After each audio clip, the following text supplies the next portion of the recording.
Naibu Rais William Ruto aelekeza dira yake Mlima Kenya hii leo akitua kwenye kaunti ya Murang'a. Vile tulikuwa naenda squad kama 3, sasa hivi tutakuwa naona tunafurahi tutakuwa tunaenda kama 4 5.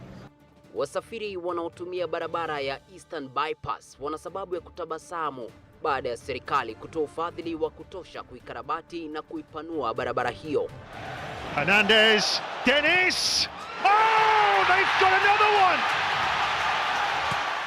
Na kwenye ulingo wa spoti, kocha wa timu ya Manchester United Ole Gunnar hapo kwenye hofu ya kupoteza kazi yake baada ya timu hiyo kupokezwa kichapo hapo jana na timu ya Watford. Karibu mtazamaji, tusonge mbele. Mwanzilishi wa kanisa la Redeemed Gospel, Askofu Mkuu Adhuhuri Kitonga, amekemea vikali visa vya uchomaji shule vilivyoshuhudiwa hivi karibuni kwa wanafunzi katika baadhi ya shule za upili humu nchini. Askofu Mkuu Kitonga amesema matukio ya uchomaji shule ni ya kusikitisha na kukatisha tamaa, huku akitaka swala hilo litiliwe maanani. Shule za upili za bweni zimefungwa kutokana na mikasa ya moto kushuhudiwa, ikilazimu Wizara ya Elimu kutoa mapumziko ya lazima katikati ya muhula huu. Aidha, Askofu Kitonga aliongeza kuwa visa hivyo vya moto shuleni visipotiliwa maanani vitakuwa ni vyanzo vya utovu wa nidhamu, na basi sekta ya elimu itadorora humu nchini na uharibifu wa mali utakithiri.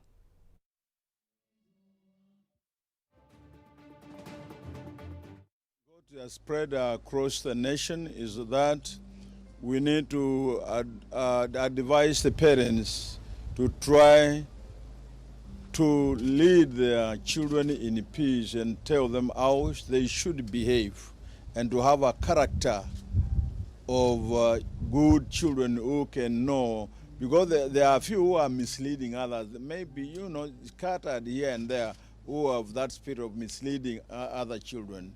So we just request the parents to try to counsel their children in peace, and I believe if that happens, this is going to stop completely, because nothing else can be done. Even if you ask the government to do what, they cannot go to all homes and start talking to children. So we advise the parents to try to do the best they can to advise their children and train them. Takriban visa 20 vya ugonjwa wa kiakili huripotiwa kila mwezi katika baadhi ya vituo vya afya katika kaunti ya Murang'a, huku mtu mmoja au wawili wakiripoti walijaribu kujiua. Kulingana na afisa wa kitengo cha afya kaunti ya Murang'a Joseph Mbai, matumizi ya miraa na dawa za kulevya zilizonunuliwa dukani ndio mojawapo ya sababu zilizopelekea kuongezeka kwa idadi hii. Mwakilishi wa wanawake kaunti hii Sabina Chege, ambaye pia ni mwenyekiti wa kamati ya afya bungeni, ameomba bodi ya famasia na sumu kuangazia duka la kuuza dawa na kuhakikisha kuwa zinazingatia sheria na kanuni katika uuzaji wa dawa zilizoagizwa.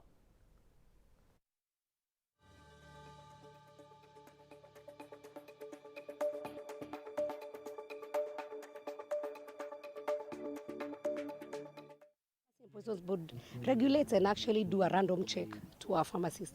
It's better we have one pharmacy in the village instead of 10, and they are killing and ruining our young people. Hii marathon ya mental health inajaribu create awareness kwa wananchi ya kwamba kujiua ama kujinyonga sio njia ama sio kusuluhisha kitu. So ukitaka kujisuluhisha lazima useme na uongee na useme shida zako ili tupate kusaidia. I want to warn the youth and tell them, when you take muguka, you should know that muguka causes psychosis. It causes you to have some mental disturbances that can bring you the moods of becoming violent, and you will actually develop that psychotic disorders that can make you have serious mental illnesses. Madereva wanaosafiri kupitia njia ya Embakasi Utawala hadi Ruiru sasa wana sababu ya kutabasamu baada ya serikali kuharakisha upanuzi wa Eastern Bypass. Mradi huo wa shilingi bilioni 12.5 unatazamiwa kupunguza msongamano wa magari katika vituo hivi.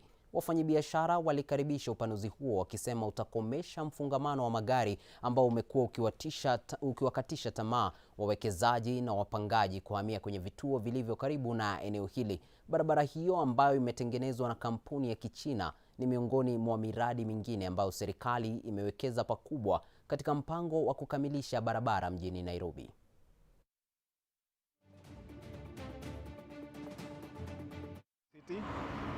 Expanding to this side and making it a dual carriage and going all the way to Ndenderu and connecting to Limuru also. It's an easier route for people because we no longer be going to Museum Hill then Waiyaki Way. We'll be going direct to Limuru. If you're going to Nakuru, it will be an easier route. Lakini ile kitu tunaweza omba watupe hata kama ni notice, tujue kama hii barabara itapita hii side. Juu hata ukiangalia ile space yenye tuko kama hii side, sisi kama wenye kuuza nyama ama customer wengi wamekalia parking yenye iko kwa barabara. Beleni tulikuwa naenda store kidogo kwa sababu ya jam. Sasa hii wakati inatengenezwa dual carriage tutakuwa tuna furaha sana kwa sababu tutakuwa tunaenda squad. Beleni tulikuwa naenda squad kama 3, sasa tutakuwa tunaona tuna furaha tutakuwa tunaenda kama 4 5 kwa siku. Silvia Pirelli, raia wa Kijerumani aliyejitolea kwa zaidi ya miaka 20 kuhifadhi msitu katika eneo la Mere, kaunti ndogo ya Malindi, sasa ameanzisha pahali pa kukutana bila malipo katika shamba lake kwa ajili ya kujadiliana kuhusu mabadiliko ya hali ya hewa na hatua za kukabiliana na hali hiyo.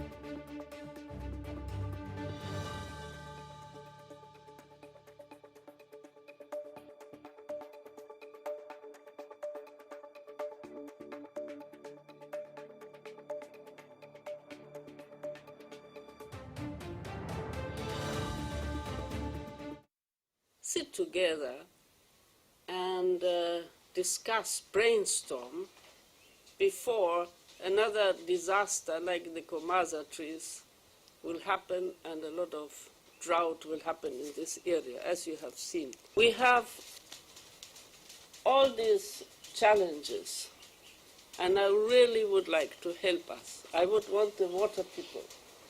We have water problems here.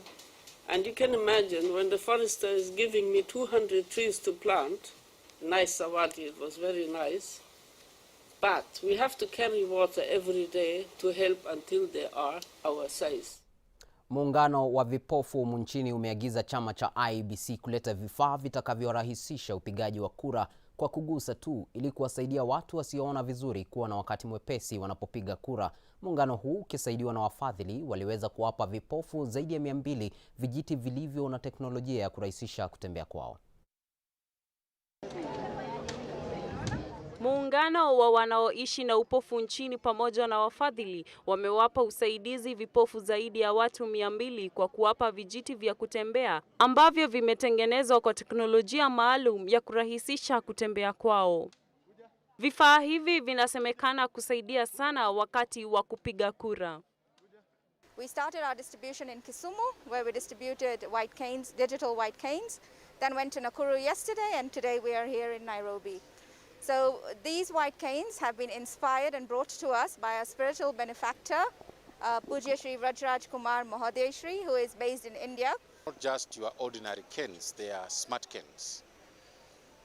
Compared to ordinary canes, these canes have a detector, which is very important because it aids a visually impaired person to be able to detect obstacles. Moses Kilonzo ambaye ni mkuu wa watu wasioona vizuri amesema kuwa kwa uchaguzi uliopita walikuwa na wakati mgumu sana wakati wa kupiga kura. Accessing all these booths, these voting booths, you know, lazima ushikwe mkono uoneshwe mlango iko wapi, but with this gadget at least now you can move alone, uweze kuingia ndani ya hiyo booth alone, then you do your voting alone. Moses ambaye ana shida ya kuona anaiomba serikali iweze kusaidia kuwapa vijiti hivyo kwa bei nafuu. serikali ya Kenya please iweze kuziletea watu ambao hawaoni, hata kama itasubsidize hizo prices basi, kama haitaweza kuwapatia free isubsidize, lakini ombi letu ni tuweze kupatiwa free. Jackson Agufana ambaye ni afisa katika muungano wa wanaoishi na upofu nchini anaeleza kuwa vifaa hivi vitasaidia vipofu kupiga kura bila ya kusaidiwa na mtu yoyote ikilinganishwa na uchaguzi uliopita. Voting device is a gadget that a blind person can use to detect a candidate of their choice without being supported by a guide. Wafadhili ambao wanajiunga na mashirika tofauti ya vipofu humu duniani, lengo lao kuu ni kuhakikisha kuwa wamewafikia vipofu wengi kadri wawezavyo. Nikiripotia runinga ya Switch, mimi ni Damaris Nyambura. Shukran Damaris, na kwa taarifa yake Damaris tutakuwa tukielekea katika mapumziko mafupi, lakini kumbuka tuna mengi ambayo tumekuandalia baada ya mapumziko hayo, hivyo usisonge mbali, zidi kulonga nasi kupitia nambari yetu ya SMS ikiwa ni 1114441111, vile vile kupitia mitandao yetu ya kijamii Facebook @SwitchTV Kenya, Instagram @SwitchTV KE na pia @Kagna Kagina, na vile vile nitakuwa nikipitia baadhi ya jumbe zenu baada ya mapumziko hayo. Msisonge mbali.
Karibu tena mtazamaji, iwapo unajiunga nasi basi upo ndani ya Switch Adhuhuri ukiwa nami David Kagina, mfasiri kwenye lugha ya ishara akiwa ni Michael Maithia. Tukiingia kwenye ulingo wa kisiasa sasa, naibu rais William Ruto amerejea katika sehemu ya Mlima Kenya kujipigia debe hii leo, akizuru kaunti ya Murang'a akiandamana na baadhi ya viongozi wakiongozwa na mbunge wa eneo hilo la Maragwa Mary wa Maua Waithera pamoja na seneta wa kaunti hiyo Irungu Kang'ata. Tazama.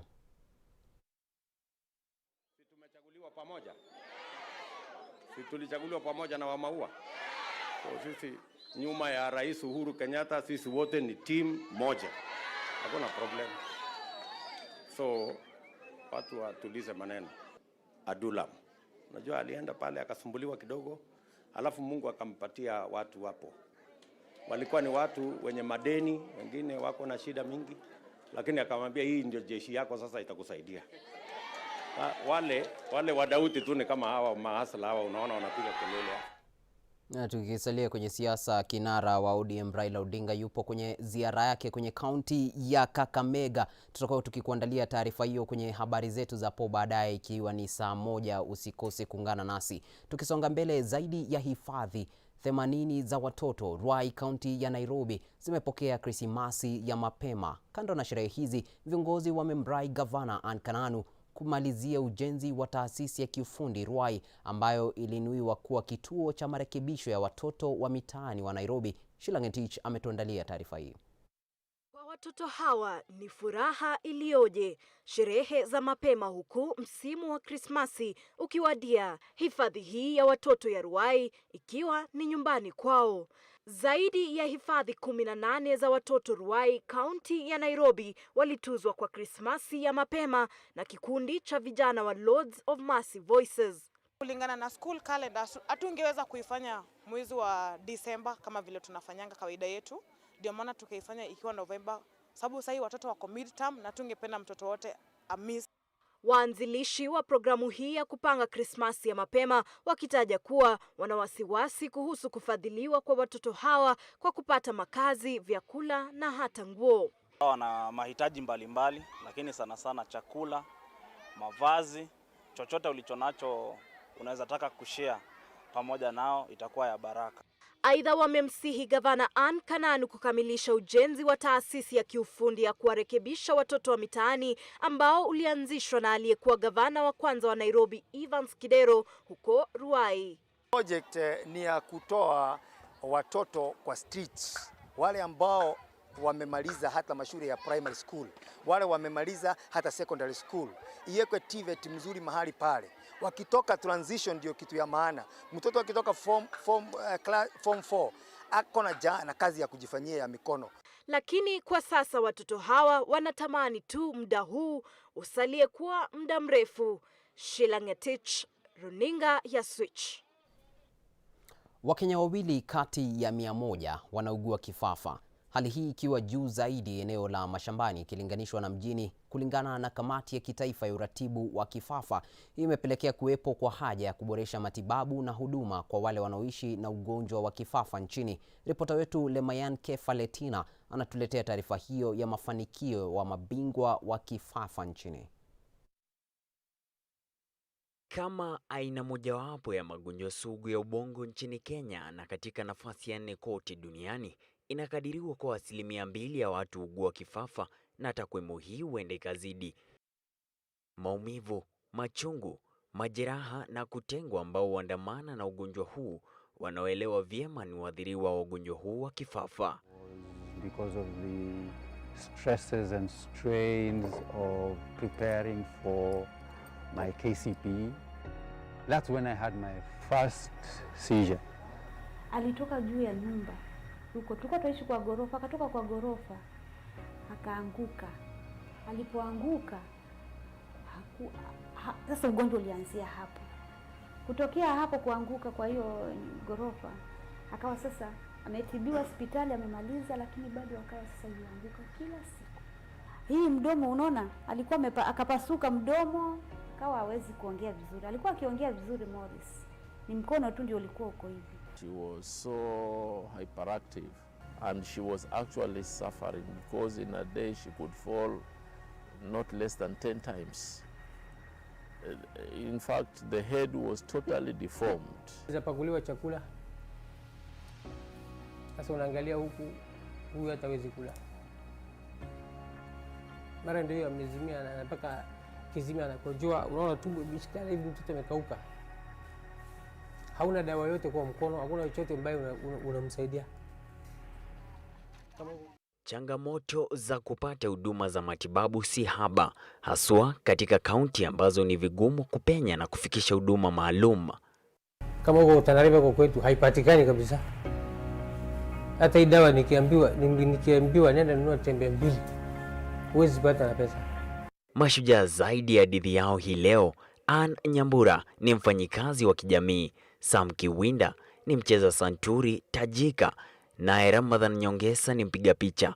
Pindi tu watu wanapofahamu kuwa wanaugua kifafa, mtazamo wao kwao huwa ni tofauti kabisa, na hivyo kuwa kizingiti kikubwa kwenye utendakazi wao. You open up and you tell these people you think you found the one, and you talk and you open up and they like you, like wacha niseme umepita exam zote, and then because this is kitu mimi spendi kuficha, you tell them about it, nona, and for some reason the sexy dies, you see. So, or even worse is that they sympathize with you, nona. So like they start asking you awkward questions, nini, like wanaacha kukutreat sasa kama mtu wa kawaida. Kujikubali na kuanza kuishi na hali hii si safari rahisi, ila kupitia mafunzo ya kujitunza na huduma ya dharura ya kifafa humwezesha mtu kuendelea na maisha yake kawaida. Hivyo ni hatua moja mbele. Matokeo ni dhahiri mtu anapopokea huduma bora badala ya bora huduma. Kifafa huambatana na mshtuko, hisia zisizo za kawaida na kutetemeka, maono ya uongo. Wengine hujiuma ulimi kwa bahati mbaya na wengine hujichafua. Chanzo cha ugonjwa wa kifafa huwa tofauti, mara kwa mara kutokana na kuanguka kwa kishindo kutoka mahali pa juu, ajali, maambukizi ya ubongo, changamoto wakati wa kuzaliwa, uvimbe kwenye ubongo, na kwa wengine ni kutokana na kupitishwa kwa ugonjwa huo kutoka kizazi hadi kizazi.